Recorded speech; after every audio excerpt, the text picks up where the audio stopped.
Il dit, maman, papa est parti.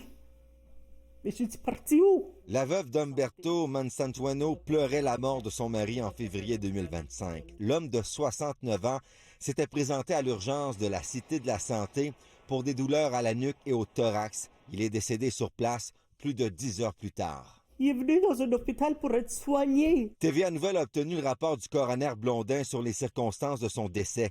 Évalué comme un cas urgent en après-midi, Umberto n'a jamais été réévalué malgré les protocoles en vigueur et les demandes répétées d'un proche. Il s'est finalement effondré dans la salle d'attente peu après minuit. Le rapport fait aussi état de délais de plusieurs minutes avant le début des manœuvres de réanimation, alors que l'urgence fonctionnait à 173 % de sa capacité. Il y avait 80 patients dans la salle d'attente en attendant de voir un médecin cette journée-là. Le temps d'attente moyen était de 16 heures.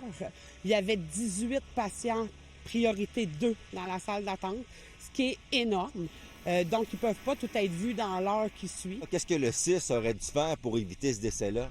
Tenter de diminuer la pression dans la salle d'attente. Le rapport précise que le CIS de Laval a reconnu des lacunes dans la pratique infirmière. Le coroner recommande une formation du personnel de l'urgence afin d'assurer le respect du triage. C'est pas normal d'attendre plus de 10 heures à l'urgence. Come on!